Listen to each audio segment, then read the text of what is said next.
kajian Islam ilmiah di Roja TV dan Radio Roja. Allah berfirman, "Wa ma khalaqatul jinna wal insa illa liya'budun." Tidaklah aku ciptakan jin dan manusia kecuali untuk ibadah kepadaku. Saksikanlah kajian Islam ilmiah di Roja TV dan Radio Roja.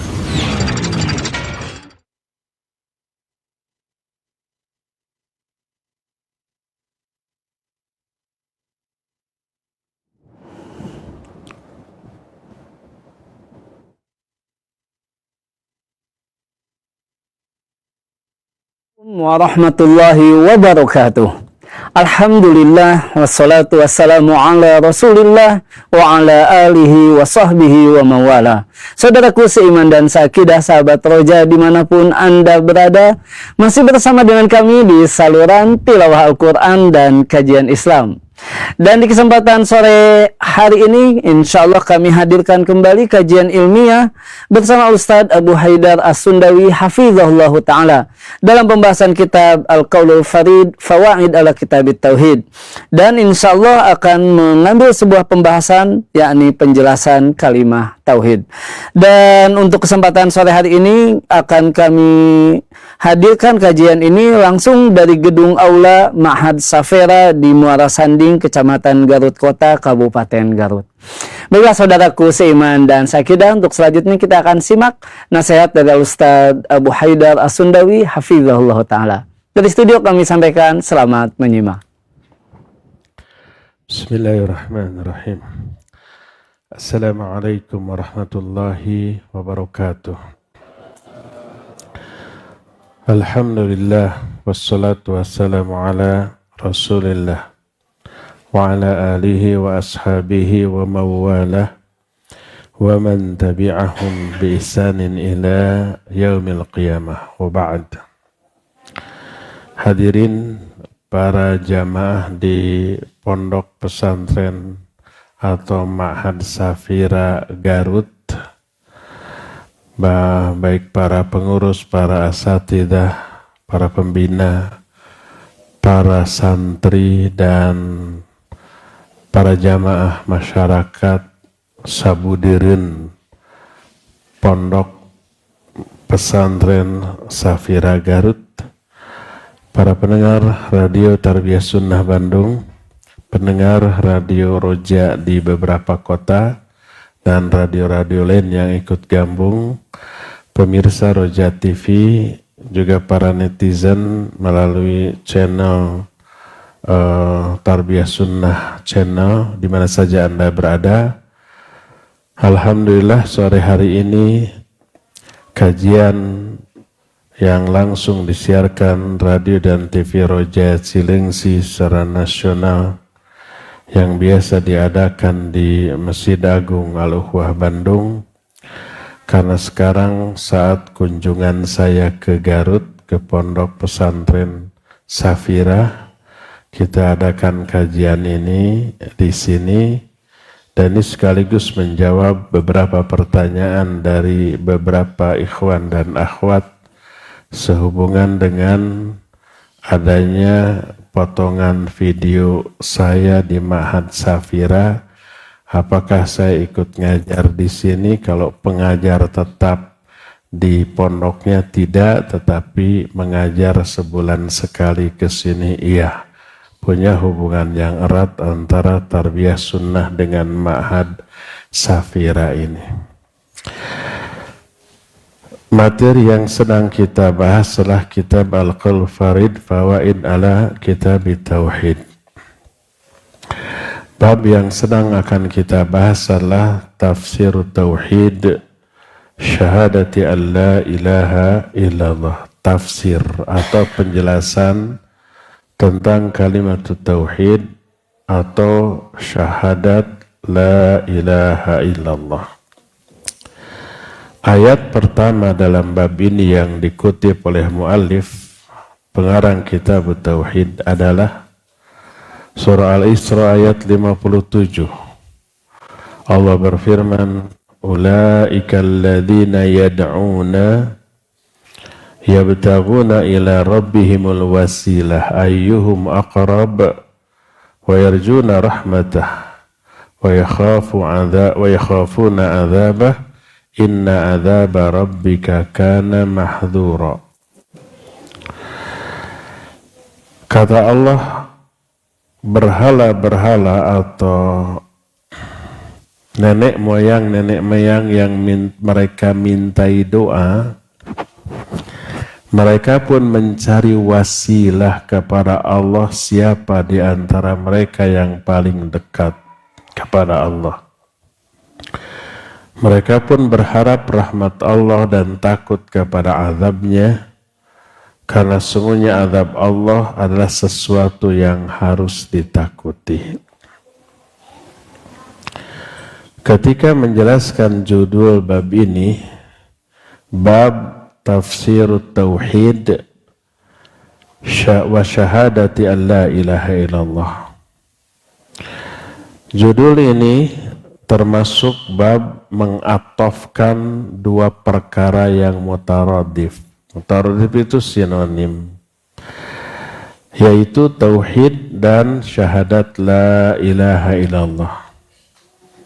Jadi tafsir Tauhid, penafsiran atau penjelasan tentang tauhid, wa di sini disebut huruf ataf, wa syahadati an la ilaha illallah. Syahadah la ilaha illallahnya disebut ma'tuf. Ini adalah mengatofkan sesuatu kepada sinonimnya. Sinonim itu persamaan kata. Karena makna tauhid dengan la ilaha illallah adalah sama. Karena itulah dalam hadis Mu'adz yang sudah kita bahas di pertemuan yang lalu, Mu'adz diutus ke Yaman untuk berdakwah. Apa kata Nabi SAW? Faliyakun awwala ma tad'uhum ilaihi syahadatu an la ilaha illallah. Jadikan materi dakwah yang kamu ajakkan kepada mereka adalah syahadat la ilaha illallah. Dalam riwayat lain, ila ayyuhidullah, ajarkan yang pertama kali kamu dakwahkan agar mereka mentauhidkan Allah. Di hadis pertama mengajarkan la ilaha illallah, di hadis kedua mengajarkan tauhidullah. Ini maknanya sama. La ilaha illallah adalah tauhidullah, alias mengesahkan Allah. Inilah ayat pertama yang dibahas tentang penafsiran dari tauhid dan la ilaha illallah. Dari ayat ini ada beberapa faidah yang sangat berharga. Pertama, anna hadhil ayah ishtamalat ala du'ail ibadah wa du'ail mas'alah. Ayat ini mencakup dua jenis doa. Ada doa ibadah, ada doa mas'alah. Doa mas'alah berdoa dalam bentuk meminta secara lisan. Itu doa mas'alah. Masalah itu bukan problem, tapi meminta, permintaan. Seperti kita berdoa, ya Allah beri saya rizki, ya Allah sembuhkan saya, ya Allah beri saya jodoh. Itu doa masalah. Adapun doa ibadah artinya berdoa kepada Allah dalam bentuk melakukan ibadah. Apapun bentuk ibadahnya, semua ibadah di dalamnya terkandung doa, walaupun mulutnya tidak meminta. Contoh saum ibadah. Selama saum kita tidak berdoa apapun, tidak minta apapun. Tapi perbuatan saumnya merupakan permintaan kepada Allah. Mintanya bukan secara lisan, tapi secara dengan bahasa tubuhnya, dengan cara melakukan saum. Minta apa? Minta semua yang Allah janjikan untuk orang-orang yang saum. minta pahala, minta ampunan, minta diselamatkan dari api neraka, minta surga, minta semua yang Allah janjikan untuk orang yang saum. Walaupun mulutnya tidak meminta secara lisan, ya Allah ampuni saya, tidak. Tapi dengan saumnya itu sudah merupakan doa, disebut doa ibadah. Jadi pada prinsipnya seluruh perbuatan ibadah itu merupakan doa, merupakan permintaan. Nah, jadi ada dua jenis doa. Doa ibadah, yaitu berdoa dengan bahasa tubuh. Bahasa tubuhnya melakukan ibadah dan amal soleh. Doa yang kedua, doa masalah, doa permintaan secara lisan. Ayat ini ulaika alladzina yad'una yabtaguna ila rabbihimul wasilah. Nenek moyang mereka yang sudah wafat dimintai doa oleh orang yang masih hidup, padahal mereka pun mencari wasilah untuk bisa sampai kepada Allah Azza wa Jalla. Inilah yang pertama. Faidah kedua, anna Syekhul Islam rahimahullahu ta'ala qal inna kulla ayatin ja'at bi dzikri du'a minal kuffar al-adharu annaha fi du'ail ibadah wa in kanat tastazimu du'al mas'alah. Semua ayat yang menerangkan, menjelaskan doa orang-orang kafir. Orang-orang kafir berdoa. Berdoanya kepada siapa? Kepada leluhur yang sudah wafat.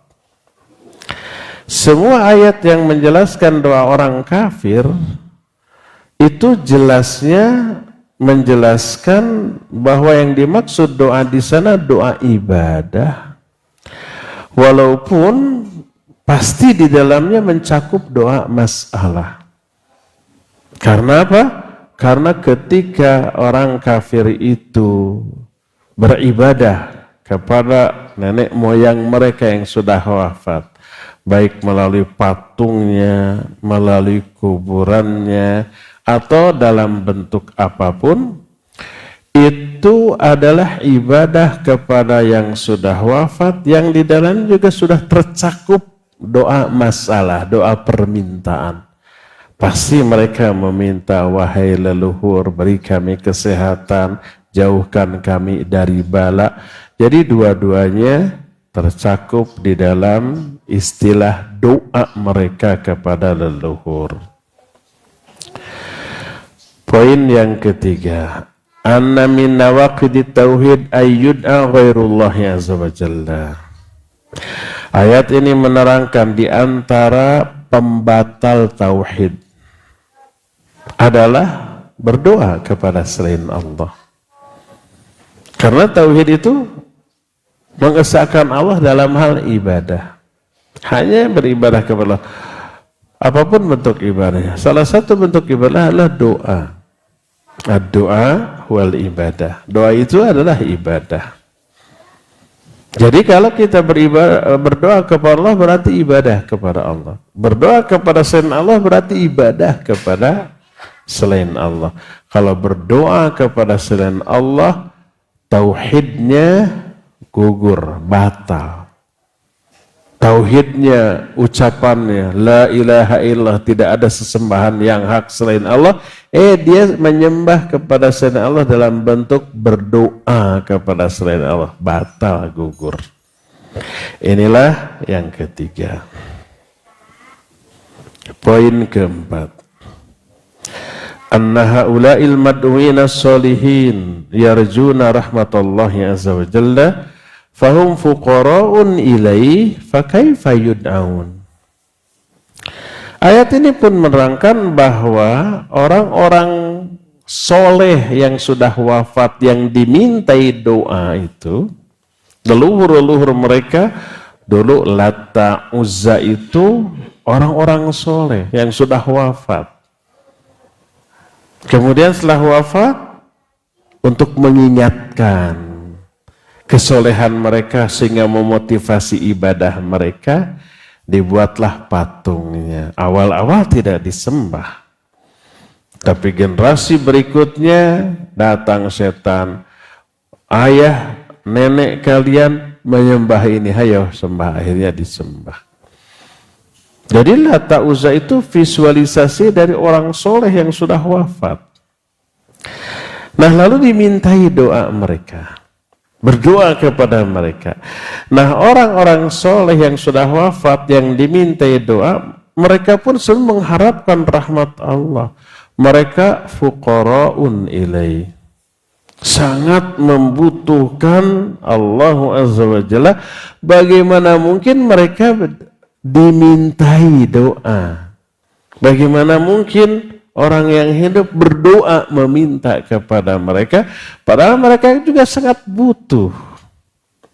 Karena itulah sikap beribadah dan meminta kepada makhluk yang sudah mati, sikap yang tidak masuk akal dan tidak realistis. Poin kelima,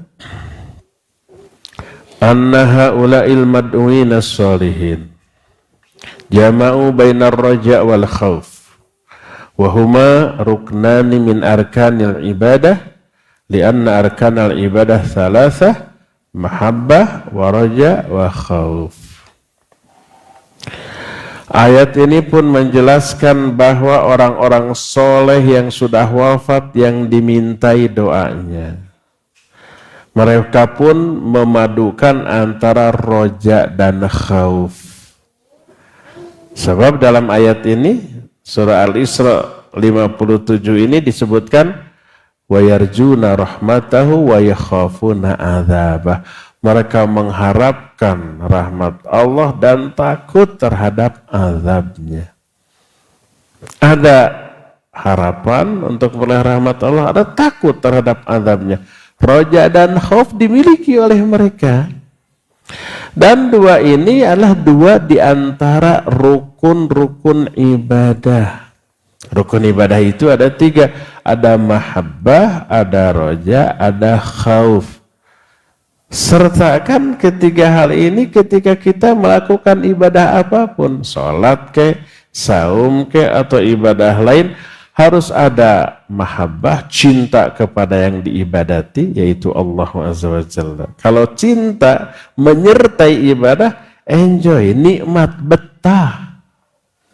Jangankan dengan Allah atau dengan manusia, orang yang kita cintai, kita kan betah dekat berdua dengannya, bertemu dengannya selama apapun. Di antara antum ada yang sudah laku ya, baru nikah pengantin baru, dah tuh ingin ate pakai geye, terus nggak mau misah.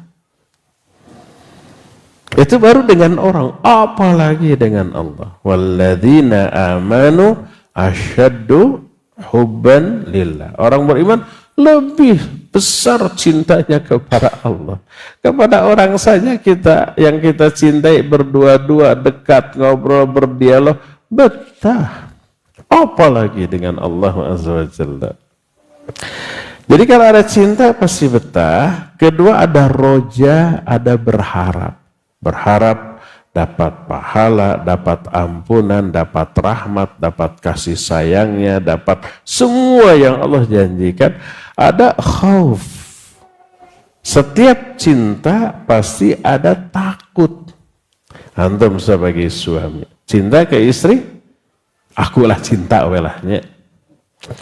Ada rasa takut ke istri? Ada takut dia ngambek, takut dia kecewa, takut dia sedih, takut dia meninggalkan kita. Ada kan? Ya. Itu baru ke orang loh. Apalagi kepada Allah.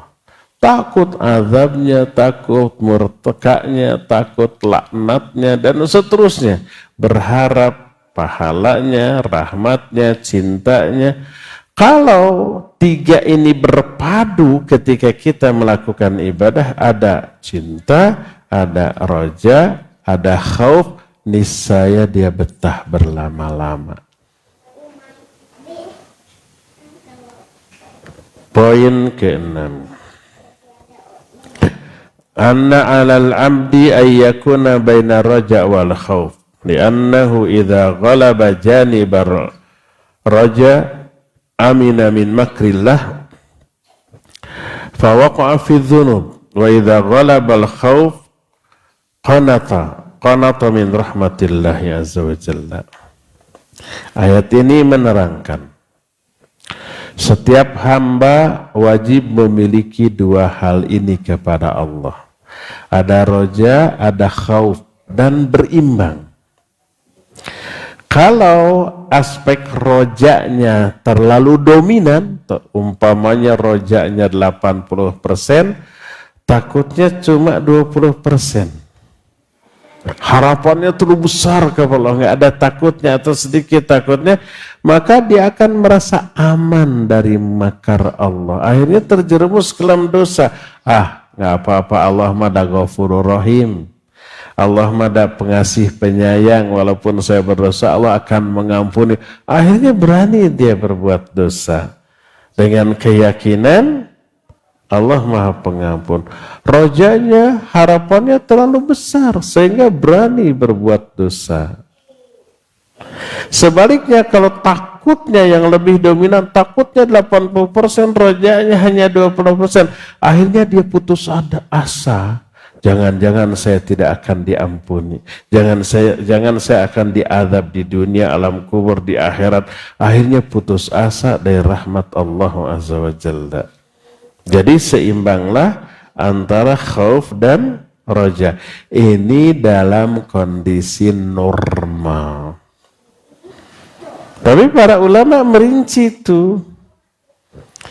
Ada kalanya dalam kondisi tertentu khaufnya harus diperbesar daripada rojanya. Kondisi yang bagaimana? Kondisi ketika kita dihadapkan pada situasi yang kita akan tergiur dengan dosa. Dosa itu kan punya daya tariknya. Dosa itu kan bikin kita kepincut sebab dosa menyenangkan. Kalau dosa tidak menyenangkan nggak akan laku atuh. Karena menyenangkan walaupun harus bayar, walaupun harus capek, orang berani ya. Coba dosa apa yang tidak membutuhkan uang? Banyak memangnya. Tapi rata-rata judi, mabuk, zina, riba, apalagi itu kan membutuhkan uang. Dan mahal lagi. Mabuk jutaan. Berjudi, bisa potol semuanya. Potol teh apanya? Habis semua uang kita kan? Terus zina, katanya ada yang 80 juta segala macam.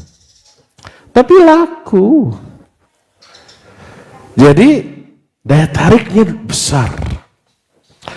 Ketika kita tergiur untuk berbuat dosa, perbanyak kadar takut kepada Allah Azza wa Jalla.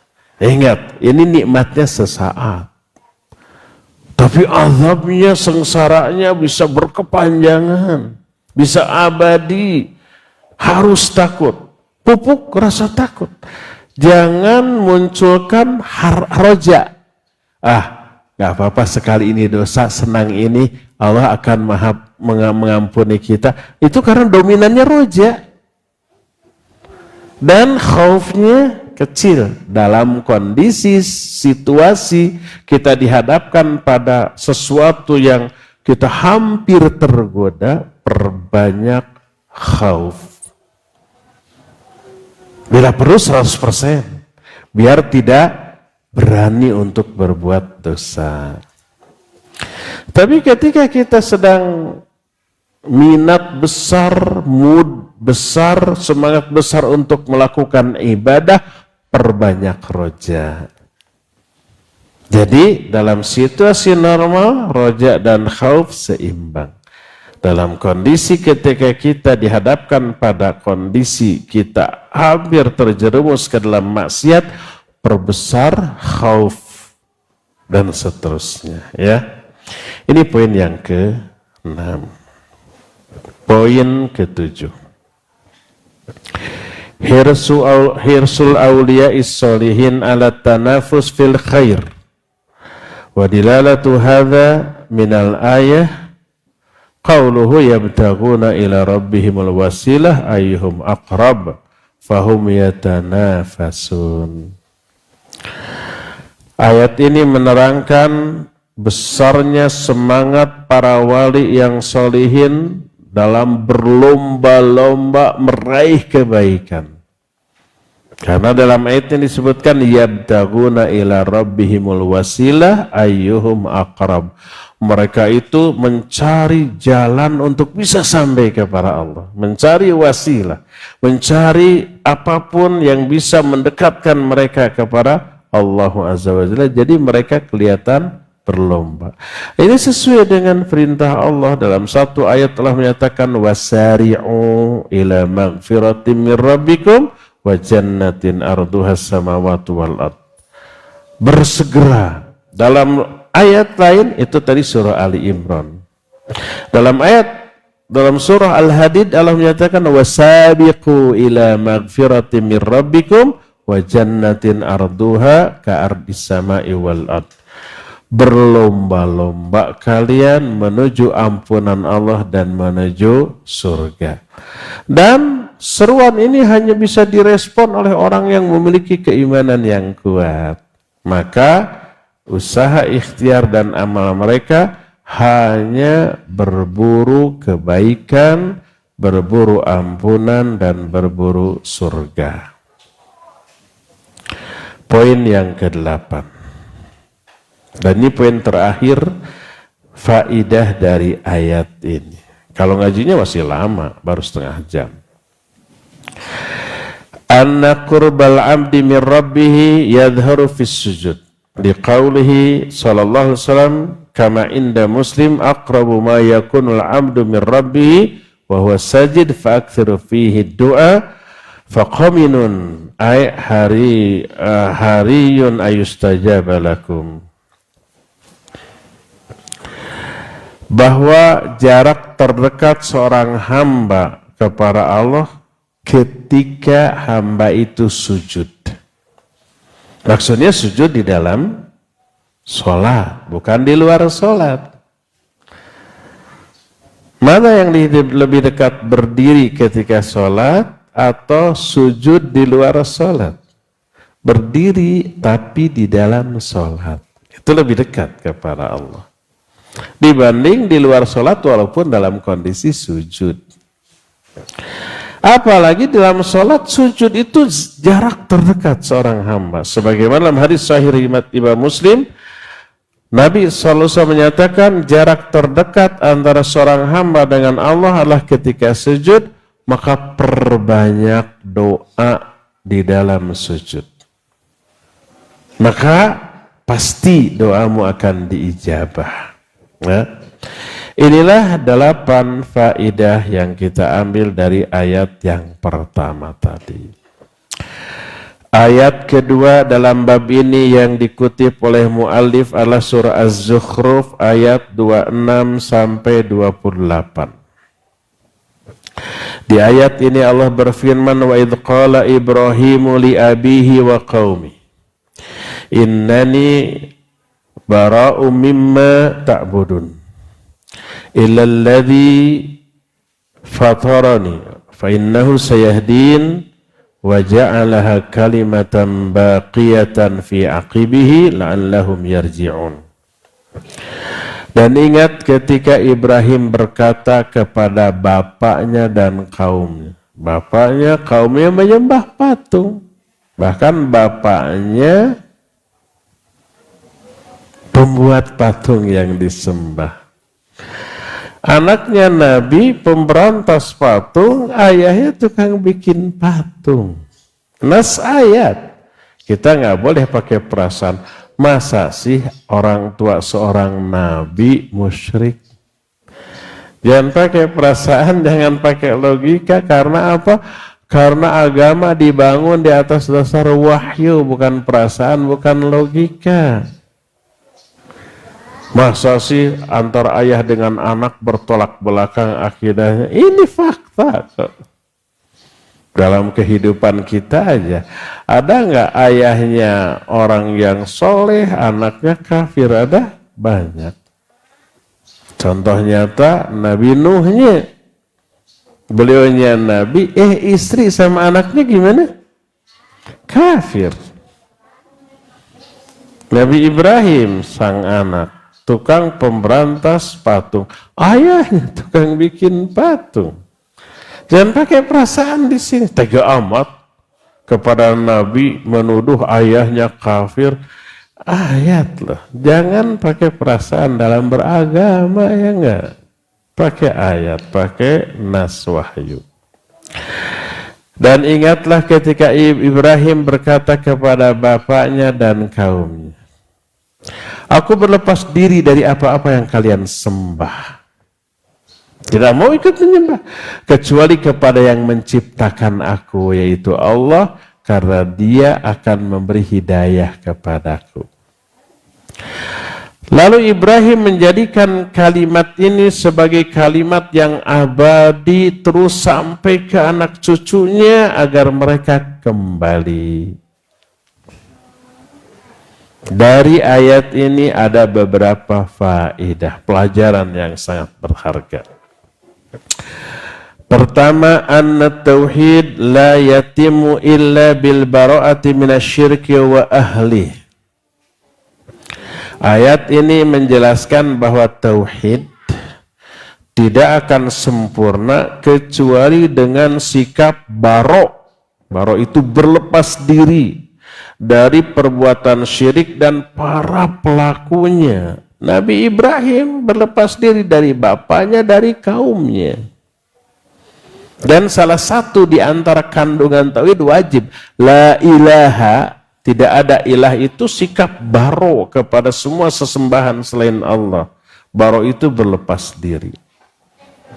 Allah pun berfirman, wa may yakfur bit-taghut wa yu'min billah faqadis tamsaka bil urwatil wuthqa. Siapa orang yang kufur kepada tagut, ini baru kufur kepada tagut. Tagut itu semua sembahan selain Allah, kufur, baru berlepas diri, wa yu'min billah, dan beriman kepada Allah. Jadi tauhid wajib ada sikap baru, berlepas diri, menjauhkan diri dari perbuatan syirik dan para pelaku syirik. Ini yang ditunjukkan oleh Ibrahim. Contoh tauladan yang nyata bagi semua kita. Ibrahim menyatakan, aku berlepas diri dari apa-apa yang kalian sembah. Ini sikap baru. Dan ini aplikasi tauhid. Poin kedua, itsbatu ruknai tauhid, an-nafi wal itsbat. Ayat ini menetapkan ada dua rukun tauhid.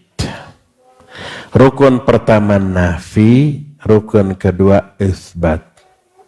Nafi itu meniadakan, mengingkari, baro, berlepas diri. Itsbat itu menetapkan. Tauhid harus ada dua ini. La ilaha itu nafi.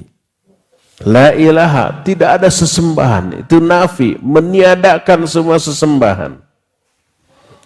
Illallah, kecuali Allah, ini itsbat, menetapkan satu-satunya sesembahan.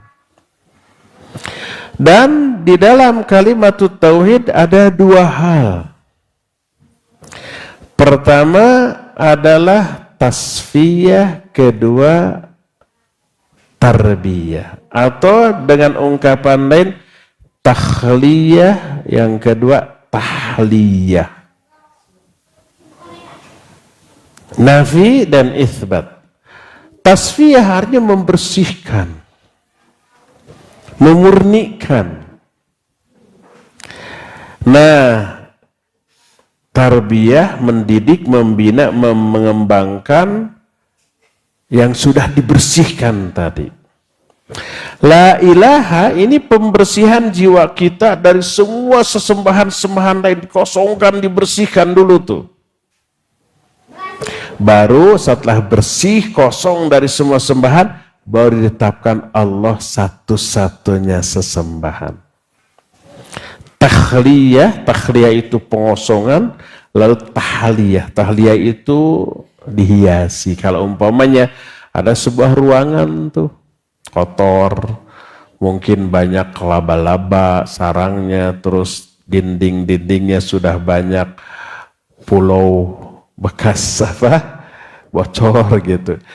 Kita mau menghiasi ruangan tadi, apa langsung kita hiasi, ambil furniture, ditata dalam kondisi masih kotor, dalam kondisi cat-catnya masih terkelupas banyak pulau-pulau, apa begitu? Enggak. Kita bersihkan dulu kan?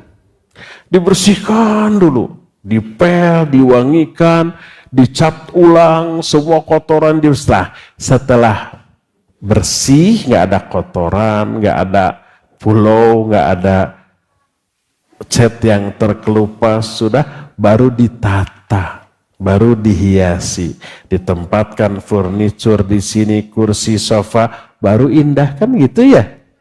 Tapi kalau ruangan kotor langsung dihias, nggak akan benar.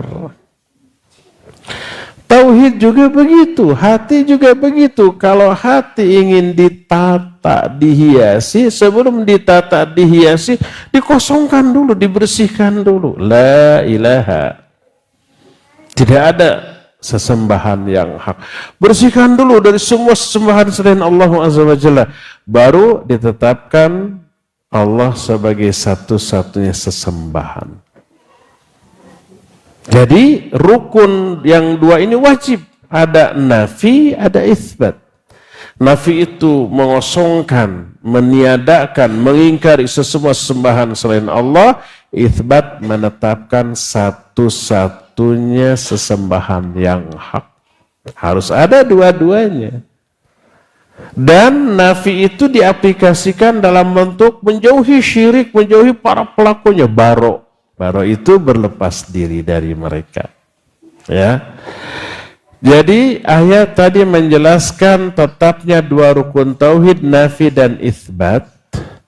Nafi diambil dari ayat bara'um mimma ta'budun. Kami berlepas diri, aku berlepas diri dari apa yang kalian sembah. Sedangkan itsbat diungkapkan dalam kalimat illalladzi fatarani. Kecuali kepada zat yang menciptakan aku, ya aku akan ikut menyembah. Inilah dua rukun tauhid, nafi dan itsbat. Yang ketiga, anna ridallahi azza wa jalla muqaddamun ala ridal makhluk. Wa min thamma fa innal makhluk al-musyrik la yajuzu ayyuwalliya wa ayyuhibba walau kana aqraba qaribin wa qudwatuna fi dhalika Ibrahim alaihi salatu wassalam id tabarra'a min abihi wa qaumih. Ayat ini pun menerangkan bahwa meraih ridho Allah harus dikedepankan daripada meraih ridho makhluk.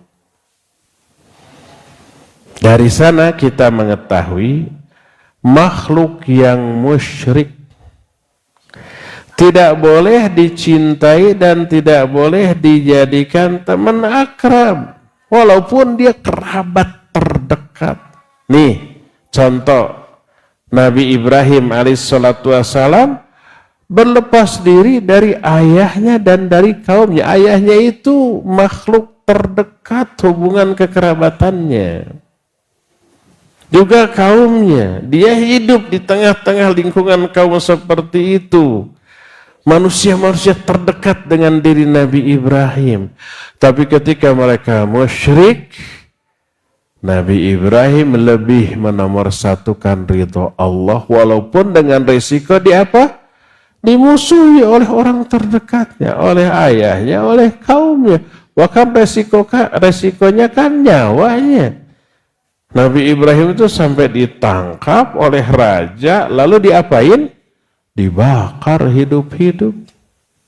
Di hadapan banyak orang. Semua manusia yakin Ibrahim gosong tuh. kebenaran yang disuruhkan Nabi Ibrahim, ajaran yang didakwahkan Nabi Ibrahim bakal musnah dengan kematian Ibrahim. Semuanya begitu menyangka. Tapi kuasa Allah. Allah menyatakan, ya naru kuni bardan wasalaman ala Ibrahim. Hei api. Api juga makhluk Allah. Jadilah kamu itu dingin dan nyaman. Tidak lagi panas, tapi dingin dan sejuk, nyaman. Bardan wasalaman bagi Ibrahim. Atuhnya ketika dibakar bukan kepanasan apalagi gosong, nggak hod-hod, nggak deg-deg, karena apinya menjadi dingin. Keluar biasaan yang Allah berikan kepada ahli tauhid Ibrahim alaihissalatu wassalam. Jadi sikap Ibrahim lebih mendahulukan meraih ridho Allah dengan resiko dimusuhi oleh makhluk terdekat, yaitu ayahnya dan kaumnya. Inilah sikap ahli tauhid. Ini faidah yang ketiga. Faidah keempat, anna tauhidar rububiyah mustalzimun li tauhidil uluhiyah. Ayat ini pun menerangkan bahwa tauhid rububiyah sebagai pasti melahirkan tauhid al-uluhiyah. Apa sih tauhid rububiyah dan uluhiyah? Tauhid rububiyah adalah mengesahkan Allah dalam hal kerububiyahan Allah. Dalam hal Allah satu-satunya pencipta, pengatur hidup dan kehidupan, pengatur alam jagat raya ini, yang memberi rizki, yang memberi madarat atau yang memberi maslahat, yang menghidupkan, yang mematikan. Itu disebut rububiyah, dan Allah esa dalam hal itu. Satu-satu yang menciptakan hanyalah Allah. Satu-satunya yang mengatur seluruh alam hanyalah Allah. Satu-satunya yang menghidupkan, mematikan hanyalah Allah. Nah, itu disebut tauhid ar-rububiyah. Tauhid al-uluhiyah adalah diesakan Allah dalam hal penyembahan. Hanya Allah satu-satunya yang disembah, yang diibadati, yang dimintai, yang ditaati. Itu disebut tauhid al-uluhiyah. Satu lagi, tauhid apa? Asma wa sifat, dalam arti Allah sifatnya tidak ada yang sama dengan sifat makhluknya. Jadi mentauhidkan Allah itu dalam 3 hal. Tapi orang yang sentimen dan bodoh menyatakan, orang-orang Wahaboy disebutnya, menyatakan ada Trinitas, Allahnya ada 3, karena bodoh mereka tidak memahami 3 jenis tauhid ini, difahami dengan kedangkalan, kebodohan, dan sentimen keyakinan. Lahir aja penilaian yang ngawur. Tauhidnya tritauhid, sama dengan Trinitas. Beda, Trinitas memang Tuhannya oknumnya ada 3-nya. Kalau tritauhid Allahnya 1 tapi diesakan dalam 3 aspek. Ini kan bedanya. Kalau Allah tidak diesakan dalam 3 aspek ini, tidak ada tauhid rububiyah, tidak ada tauhid uluhiyah, tidak ada tauhid asma sifat. Berarti dia berkeyakinan pencipta itu ada banyak selain Allah. Kalau Allah tidak ditauhidkan dalam al-uluhiyah, berarti menyembah kepada selain Allah. Kan gitu artinya ya. Jadi tauhid rububiyah harus melahirkan tauhid al-uluhiyah. Kenapa? Itulah sesuatu yang real, realistis, logis, yang rasional. Kalau Allah satu-satunya pencipta, pengatur alam, yang memberi rezeki, satu-satunya yang menghidupkan, mematikan, kalau begitu dia aja satu-satunya yang disembah, tidak menyembah yang lain. Kan logis gitu ya. Makanya setiap kali Allah menyuruh ibadah, dan ibadah itu tauhid al-uluhiyah, pasti Allah ungkit penyebabnya. Penyebabnya apa? Karena Allah telah menciptakannya, mengatur, memberi rezeki, dan seterusnya. Coba lihat Al-Baqarah ayat 21. Allah menyatakan, ya ayyuhan nasu'budu rabbakumul ladzi khalaqakum. Hei manusia, sembahlah oleh kalian Allah yang telah menciptakan kamu.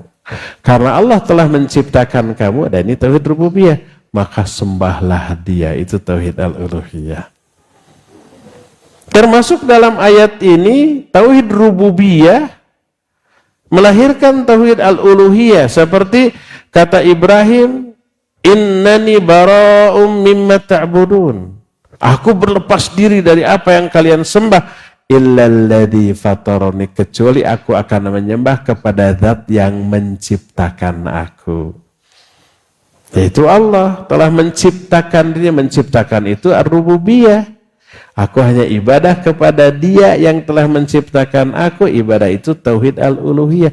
Kenapa kita hanya menyembah Allah? Karena Dia yang telah menciptakan kita. Dari ar-rububiyah lahir tauhid al-uluhiyah. Falladhi fatara wa awjada huwalladhi yastahiqqu an yu'bad. Maka zat yang menciptakan dan mengadakan kita, Dialah satu-satunya yang berhak untuk diibadati. Itu poin keempat. Poin kelima. Anna man lam yakhluq wa lam yaghfir fa innahu dha'if. Fa kaifa yu'tamadu wa yusta'an wa yusta'adu wa yustaghathu bihadha dha'if. Ayat ini menerangkan bahwa sesuatu yang tidak bisa menciptakan, tidak bisa mengadakan, berarti dia dhaif, dia lemah. Maka sebagai yang lemah, bagaimana mungkin dia dijadikan sandaran, dimintai tolong, dimintai perlindungan, karena kedhaifannya. Nah, berhala yang mereka sembah dhaif, dia tidak bisa menciptakan, malah dia diciptakan. Bahkan yang bikin, yang nyembahnya, ya enggak? Kan tidak rasional, tidak realistis, tidak logis. Mestinya si patung itu yang menyembah orang yang membuatnya, mestinya ya. Ini malah orang membuat patung, setelah patung disembah. Kemana akalnya ya? Jadi patung tidak menciptakan, bahkan diciptakan. Bagaimana mungkin yang diciptakan dia lemah, dijadikan sandaran, dimintai tolong, dimintai perlindungan? Nggak mungkin. Poin ke-6. Annal muwahhida yanalu thamratan. Ma hiya hadhihi thamrah? Ayat ini menjelaskan ahli tauhid bakal meraih buah dari tauhid. Apakah buah dari tauhid ini? Pertama, thamratul hidayah. Buah dari tauhid adalah hidayah. Siapa yang mentauhidkan Allah, Allah akan kasih hidayah. Itu diambil dari ayat yang sedang kita bahas, surah Az-Zukhruf, ayat yang ke-27, illalladzi fatarani fa innahu sayahdin. Tuh.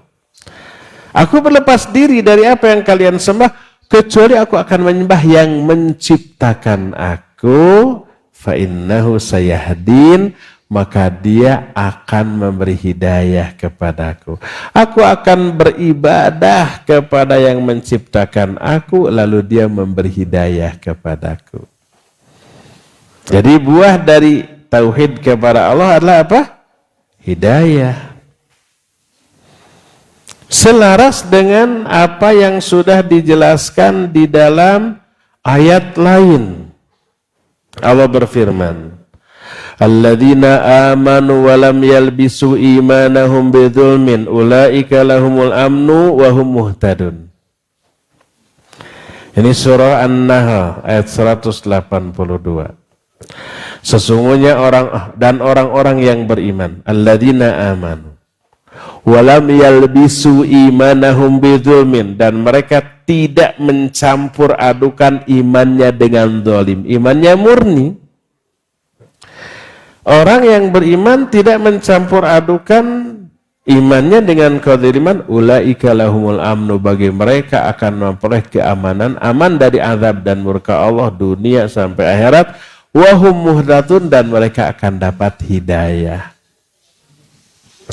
Ketika ayat ini turun, para sahabat keberatan. Karena apa?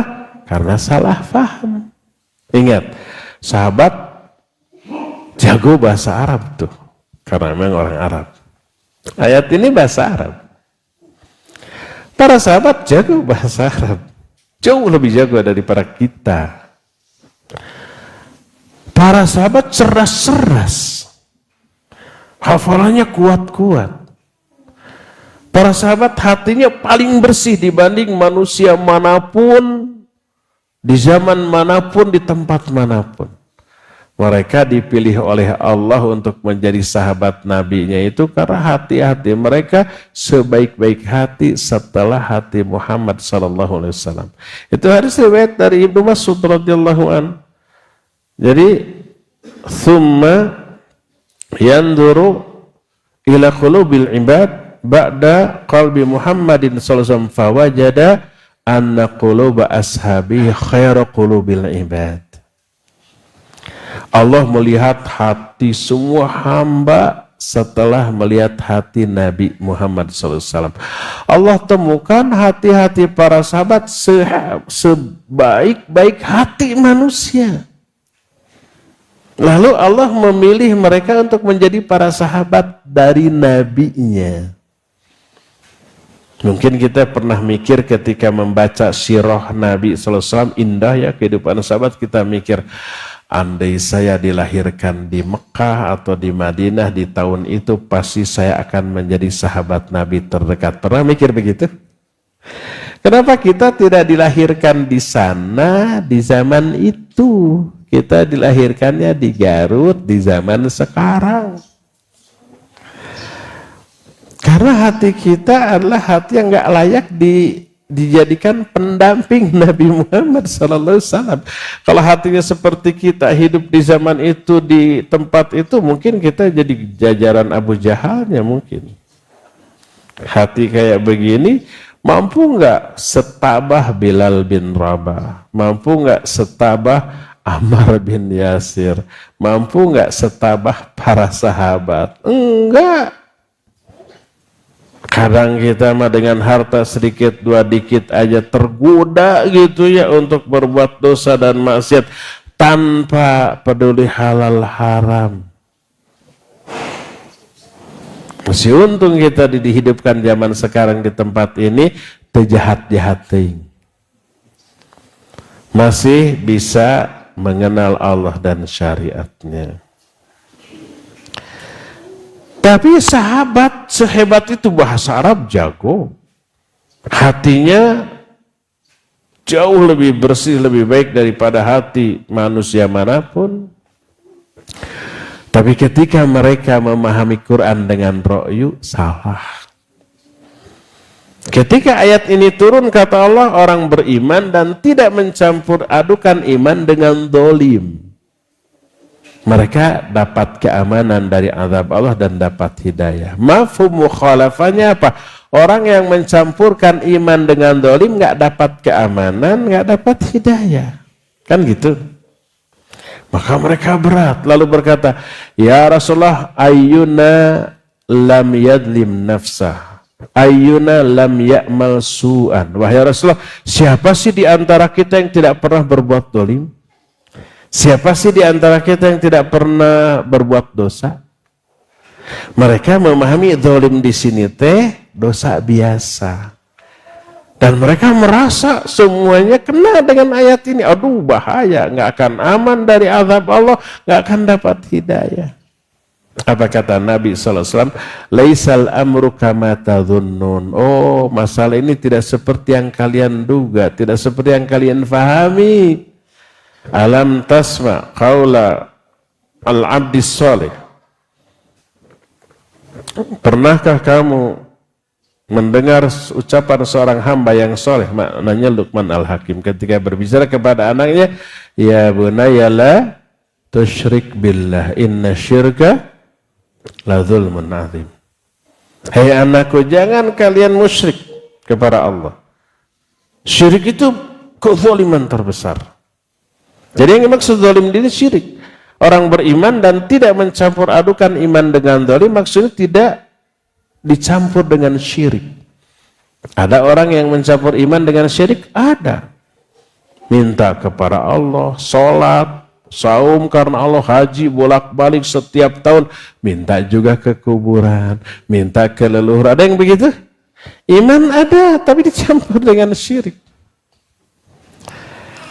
Nah, kata Allah, orang yang tidak mencampur iman dengan syirik, alias tauhidnya murni, dia akan dapat dua, keamanan dari azab Allah dan hidayah. Ini buah pertama yang Allah berikan kepada ahli tauhid, yaitu hidayah. Ketujuh, poin ketujuh. Annal hidayata allati hiya hidayatut taufiq wal ilham innama hiya minal khaliqil fatir fa maqulatu Ibrahim alaihi salatu wassalam huna tushbihu maqalatahu fi surati syu'ara idh qala an alihatihim fa innahum aduwwun li illa rabbal alamin alladhi khalaqani fahuwa sayahdin. Poin ketujuh. Ayat ini menjelaskan hidayah yang merupakan hidayah taufik dan ilham hanyalah diberikan dari Khaliq, dari sang pencipta kepada makhluknya. Maka ucapan Ibrahim, illalladzi fatarini fa innahu sayahdin, aku tidak akan beribadah kecuali kepada yang menciptakan aku. Setelah aku ibadah kepada dia, dia akan beri hidayah kepadaku. Ini serupa dengan ucapan Ibrahim dalam surah Asy-Syu'ara. Ayat 77-78.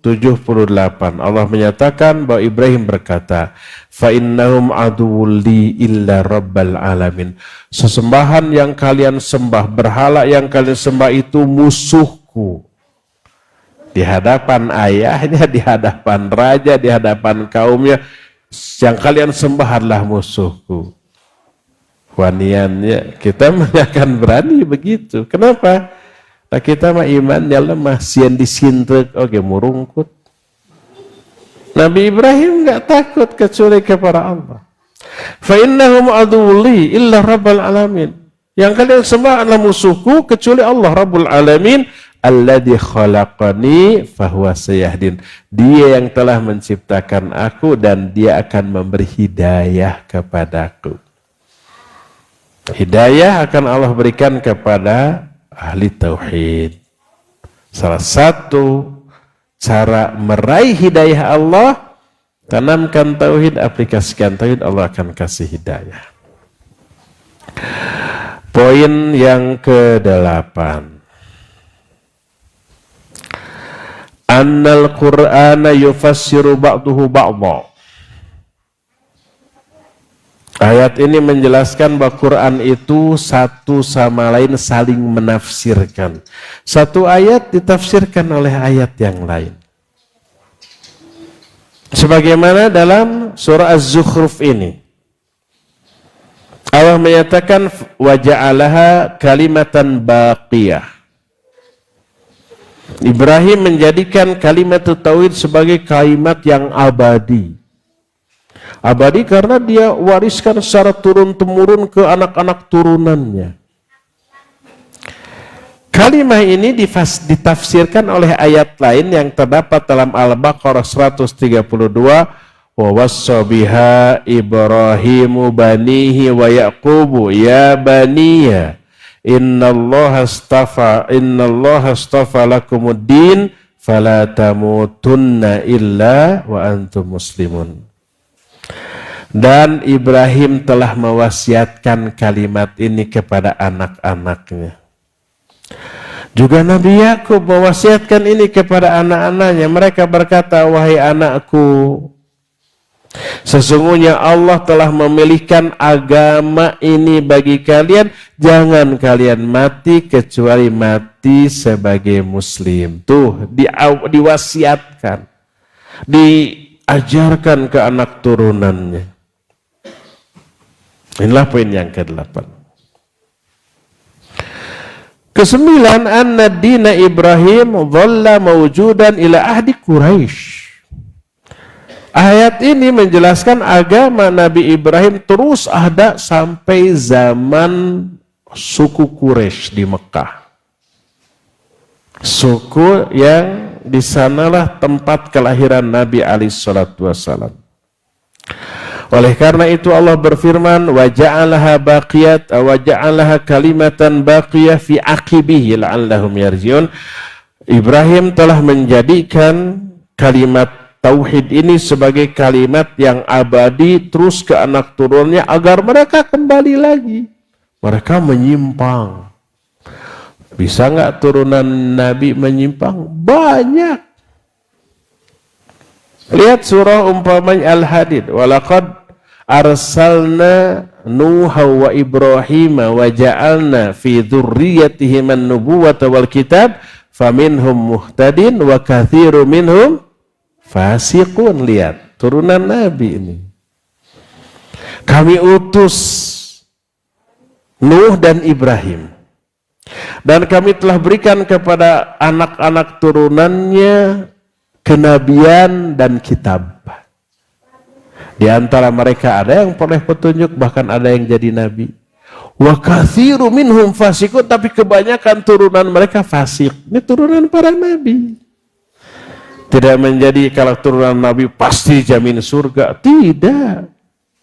Kalau orang terdekat dengan Nabi pasti surga. Tidak. Ada nggak orang hubungan dekat dengan Nabi tapi ahli neraka? Ada. Nabi Ibrahim.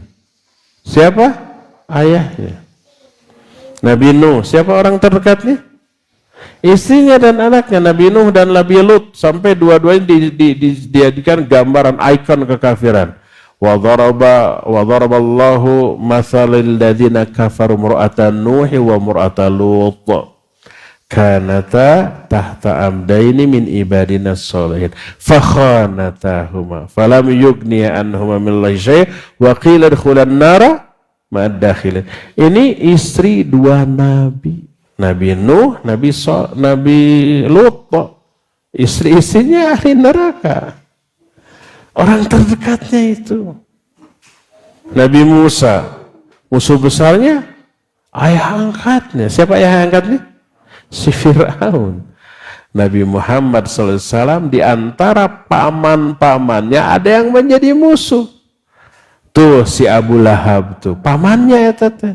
Sampai oleh Allah diabadikan sampai kiamat, tabbat yada Abi Lahabiu wa tab. Ada yang tidak memusuhi tapi tidak Islam. Siapa? Abu Thalib. Neraka juga tuh. Karena itu adanya kekerabatan dekat dengan seorang soleh, bahkan seorang nabi, tidak menjamin dia selamat dari azab. Quran hadis menjelaskan demikian. Ya. Agama Nabi Ibrahim tetap ada sampai bangsa Quraisy. Nah, kata Allah, wa ja'alaha kalimatan baqiyatan fi aqibil la'allahum yarji'un. Ibrahim menjadikan kalimat tauhid sebagai kalimat yang abadi sampai ke anak turunannya agar mereka kembali. Maknanya la'allal kufar Quraisy yarji'una ila hadhil kalimah. Mudah-mudahan orang-orang kafir Quraisy kembali kepada kalimat tauhid ini. Poin ke-10. Anna Ibrahim alaihis salatu wassalam tabarra'a min abih. Fa innahu qad wa'ada abahu ayastaghfirullah. Qala sa'astaghfiru laka rabbi innahu kana bihafiyya. Lakin ja'at ayatut taubah fa'awdahat dzalika faqala wa ma kana istighfaru Ibrahim li abihi illa an mau'idatin wa'adaha iyyah. Falamma tabayyana lahu annahu aduwwulillah tabarra'a min inna Ibrahim la'awwahun halim. Ayat ini menjelaskan bahwa Nabi Ibrahim berlepas diri dari ayahnya. Ibrahim pernah berjanji mendoakan ampunan untuk ayahnya. Dalam surah Al-Mumtahanah ada, dalam surah Maryam juga ada, sastaghfirulaka rabbi, aku akan memintakan ampunan bagimu kepada Allah. Dengan harapan dapat hidayah, berhenti dari perbuatan syiriknya. Tapi dalam surah At-Taubah 114, wa makana istighfaru Ibrahim li abih, tidaklah istighfar Ibrahim untuk ayahnya kecuali karena janji yang telah diberikan oleh Ibrahim kepada ayahnya. Falamma tabayyana lahu annaha aduwwu lillah tabarra'a minhu. Tapi setelah jelas gamblang bahwa ayahnya itu musuh Allah, Nabi Ibrahim pun berlepas diri. Pada akhirnya Nabi Ibrahim tidak lagi mendoakannya. Mendoakan itu karena sudah janji. Sudah janji dimintakan ampun, dilaksanakan. Tapi setelah jelas, wah ini mah tidak bisa didoakan. Bandel, ngeyel, kekeh, petekeh, ngotot, surotot. Langsung berlepas diri dari ayahnya. Ya, inilah beberapa faedah dari ayat tentang sikap Ibrahim kepada ayahnya dan kepada kaumnya, dan ini menjadi tauladan bagi kita bagaimana seorang ahli tauhid bersikap. Ya ikhwah, mohon maaf terlewati dari waktu yang tersedia, cukup sampai di sini. Insyaallah kita lanjut lagi bulan depan, Jumat depan, dan kita masih ada sisa waktu untuk bertanya jawab kepada Abu Lukman. Persilakan memandu tanya jawab dengan pendengar dan pemirsa. Wa sallallahu ala nabiyina Muhammadin wa ala alihi wa ashabihi wasallam. Silakan. Jazakallahu khairan, kami sampaikan kepada Ustadz Abu Haidar As-Sundawi hafizahullah ta'ala yang telah memberikan nasihat dan kepada kita langsung dari Mahad Safera di Garut. Untuk selanjutnya kami undang Anda, sahabat Roja dimanapun Anda berada, Anda dapat berpartisipasi dalam sesi tanya jawab ini dengan mengirimkan pertanyaan melalui pesan WhatsApp di nomor 0218236543 atau melalui line telepon di nomor yang sama. Baik Ustaz, ada pertanyaan dari Bapak Ahmad di Tangerang. Pertanyaan terkait dengan ritual-ritual tertentu Ustaz yang sering diasosiasikan sebagai pelestarian budaya. Apakah termasuk kepada perbuatan syirik Ustaz? Mohon nasihatnya. Tafadhol Ustaz. Barakallahu fiik. Iya, kearifan lokal atau budaya di masing-masing daerah beragam, berbeda. Selama budaya tersebut tidak mengandung unsur syirik, unsur penyimpangan dari syariat, hukum asalnya mubah, boleh. Itu yang disebut dengan urf. Urf itu kebiasaan yang ditetapkan oleh manusia. Jadi selama tidak ada penyimpangan, tidak ada unsur syirik, tidak ada unsur pelanggaran terhadap syariat, mubah. Adapun kalau budaya lokal atau yang disebut dengan tradisi, kultur, kebiasaan, adat, atau yang kita kenal dengan sebutan kearifan lokal, ternyata mengandung unsur syirik. Contohnya umpamanya meyakini keberadaan pengatur kehidupan selain Allah. Adanya keyakinan kepada dewa-dewi yang diyakini oleh agama lain. Adanya keyakinan ruh orang yang sudah mati masih memiliki kemampuan untuk ikut mengatur beberapa kejadian di alam. Maka itu sudah mengandung unsur pelanggaran terhadap syariat. Karena meyakini adanya pengatur lain di alam ini selain Allah. Ya itu mah tidak boleh. Ya, jadi lihat apakah urf, kultur, budaya, adat itu bertubrukan nggak dengan syariat. Kalau bertubrukan, jauhi, baik mengandung unsur syirik ataupun tidak, tapi hanya bidah atau maksiat, jauhi. Tapi kalau unsur budaya yang tidak ada unsur pelanggaran, maka hukum asalnya mubah dan boleh-boleh saja. Jadi tidak semua budaya, tidak semua adat, kebiasaan mengandung unsur syirik, tapi harus ditimbang dengan timbangan syariat. Wallahu a'lam bissawab. Silakan lagi. Jazakallahu khairan Ustaz atas penjelasannya. Dan untuk berikutnya Ustaz, kembali kita angkat pertanyaan melalui pesan WhatsApp. yakni dari hamba Allah, tidak disebutkan dari mana Ustaz. Izin bertanya, apakah turunnya surat Al-Lahab Ustaz ketika itu Abu Lahab masih hidup, dan bagaimana peristiwa ini Ustaz dari Bapak Muhammad Amin di Ogan Ilir, Sumatera Selatan. Tafadhol Ustaz. Iya, barakallahu fiik. Apakah ketika surah Al-Lahab turun Abu Lahab masih hidup? Masih hidup. Dan itu yang menjadi asbabun nuzul turunnya surah ini. Jadi Abu Lahab itu provokator yang luar biasa nyebelin. Kemana Nabi SAW berangkat untuk dakwah, ditutur-tutur, diikuti, dibantah.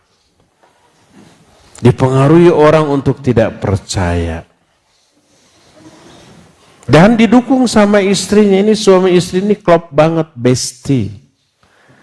Sangat kompak dalam menjadi provokator dakwah.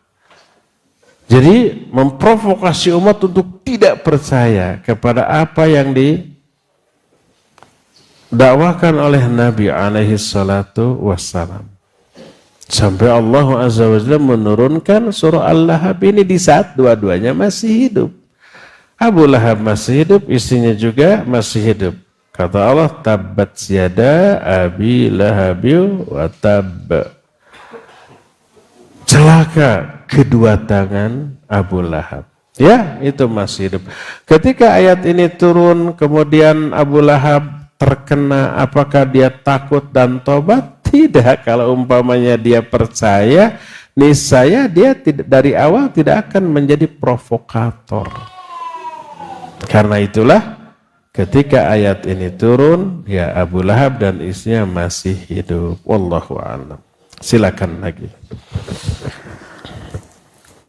Jazakallahu khairan Ustaz atas penjelasannya. Masih kita akan angkat pertanyaan melalui pesan WhatsApp Ustaz. Kita angkat pertanyaan dari Kibin di Bandung Ustaz. Mohon dijelaskan Ustaz mengenai makna ayat wala taziru wizra ukhra Ustaz yang ada di dalam Al-Quran terkait dengan orang yang berdosa tidak akan memikul dosa orang lain. Tafadhol Ustaz. Iya, mungkin yang dimaksud wala taziru waziratu wizra ukhra.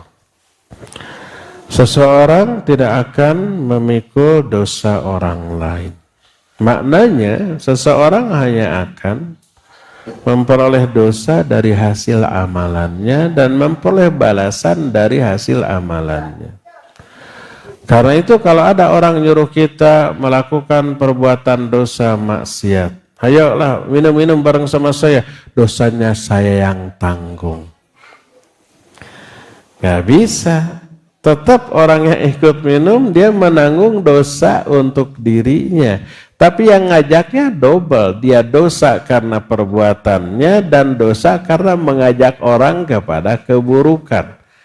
Man sanna fil Islam sunnatan sayyi'atan fa'alaihi wizruha wa wizru man amila biha. Siapa orang yang mengajarkan kesalahan di dalam agama ini, dalam Islam ini, dia akan memikul dosa ditambah dosa orang-orang yang mengikuti kesalahan tersebut tanpa mengurangi dosa mereka masing-masing. Jadi pelaku yang mengikuti tetap dapat dosa untuk dirinya, pengajaknya double. Dia dosa untuk dirinya dan dosa para pengikutnya dia pikul tanpa mengurangi beban dosa masing-masing mereka sedikit pun. Jadi tetap si pelaku dosanya tidak bisa bebas. Jangankan hukum Allah, hukum manusia aja begitu kan. Umpamanya ada orang menyuruh orang lain melakukan kejahatan, kena ditangkap. Apakah yang dihukum hanya si pelaku? Tidak. Ditanya, kenapa kau melakukan? Saya disuruh. Siapa yang nyuruhnya? Ini yang nyuruhnya kena hukum? Kena. Disebut dalangnya, disebut sutradaranya. Nah, jadi dua-duanya tidak bisa lepas karena dua-duanya memiliki andil di dalam kejahatan tersebut. Adapun kalau umpamanya kita tidak berbuat lalu orang lain berbuat, walaupun orang itu menyebut kita tapi kita tidak terlibat, kita tidak akan kebagian dosanya. Kecuali kalau kita punya andil. Umpamanya begini, kita ditanya orang, bagaimana sih cara nyongkel pintu mobil orang? Oh, diajari oleh kita gini-gini, udah. Kita tidak menyuruh, tidak berbuat. Tapi kemudian oleh orang itu diamalkan nyongkel mobil orang untuk mencuri. Berarti kita punya andil nggak? Punya andil. Punya andil untuk melakukan kejahatan tersebut. Kebagian dosa yang sesuai dengan andil kita dalam kejahatan tersebut. Ya. Adapun kalau kita tidak ada andil, tidak ada saham, tidak ada keterkaitan dengan kejahatan orang lain, maka kita tidak akan kebagian dosa dan azab dari dosa orang lain. Itu yang dimaksud dengan wala taziru waziratu wizra ukhra, bahwa seseorang tidak akan bisa memikul dosa yang dilakukan oleh orang lain. Terakhir ya, Diar ya, silakan. Jazakallahu khairan Ustaz atas penjelasannya. Pertanyaan terakhir kita angkat dari Bapak Faizal di Kampung Rawa, Cempaka Putih. Pertanyaannya Ustaz, bagaimana cara kita menjaga tauhid kita sedangkan iman kita masih lemah Ustaz? Yang mana saya saja baru hijrah Ustaz, di mana dahulu mengamalkan amalan yang bukan sunnah. Dan bagaimana sikap saya kepada kawan-kawan majelis saya dulu Ustaz? Tafadhol Ustaz. Baik. Pertama, bagaimana caranya agar kita menjaga tauhid? Pertama, dengan ilmu. Tetaplah pelajari ilmu, terutama ilmu tauhid. Tetaplah hadiri kajian-kajian tauhid. Terutama asma dan sifat Allah. Semakin kita mengenal Allah melalui nama-nama dan sifatnya, semakin mendalam tauhid kita, semakin terpelihara, terjaga tauhid kita, semakin jauh kita dari syirik dan penyimpangan-penyimpangan lain. Jadi tetaplah ngaji. Ini yang pertama. Kedua, berdoa kepada Allah agar Allah itu menjaga kita dari syirik, menjauhkan kita dari syirik. Seperti jangankan kita, Nabi Ibrahim aja berdoa agar dirinya, anak-anaknya dijauhkan dari syirik.